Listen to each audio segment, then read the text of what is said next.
Pour ceux qui veulent faire de la méditation, j'ai réalisé que les meilleures heures pour faire de la méditation sont 22 heures le soir donc et 5 heures du matin. Si je vous annonce ça, c'est parce que c'est un rythme qui est venu naturellement chez moi et que j'ai retrouvé dans d'autres livres. Donc ce ne sont pas des heures choisies au hasard. Apparemment, à 22 heures et à 5 heures du matin, il se passe des choses favorables à la méditation. Quand je parle de méditation, en ce qui me concerne, c'est quelque chose de très simple. C'est simplement m'allonger sur mon lit, fermer les yeux et me laisser aller, sentir ce que mon corps ressent, éventuellement faire attention à ma respiration uniquement, et c'est juste ça. Si je le fais en allant me coucher et en me réveillant à 5 heures du matin, le réveil, entre parenthèses, se fait automatiquement. Je suis réveillé à 5 heures du matin, systématiquement, automatiquement. Ce n'est pas un choix. J'ai presque pas le choix. Je me réveille automatiquement à 5 heures du matin.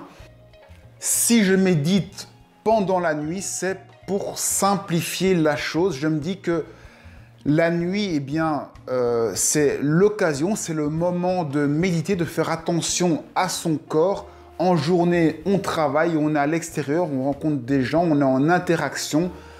La nuit, pour moi, ça semble logique de plus faire attention à soi, de plus faire de l'introspection.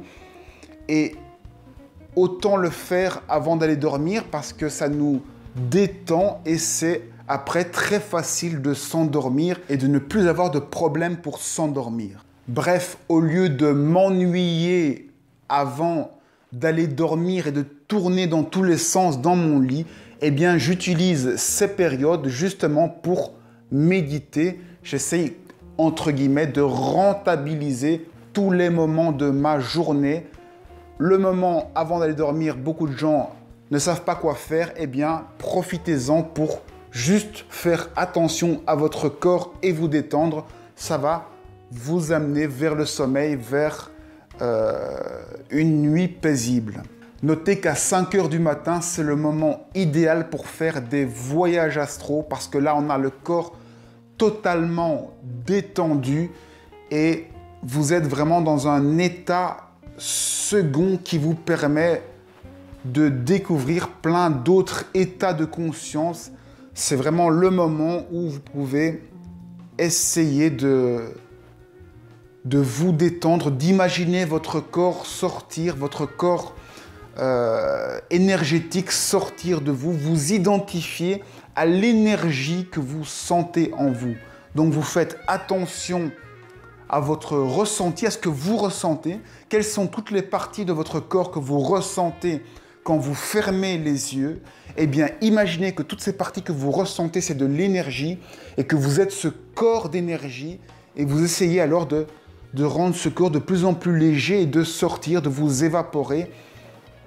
Ainsi, vous ne vous identifiez plus à ce corps matériel lourd qui est dans votre lit. Essayez de vous imaginer dans quelque chose de plus léger qui peut très bien sortir du corps et qui n'est pas figé dans la matière.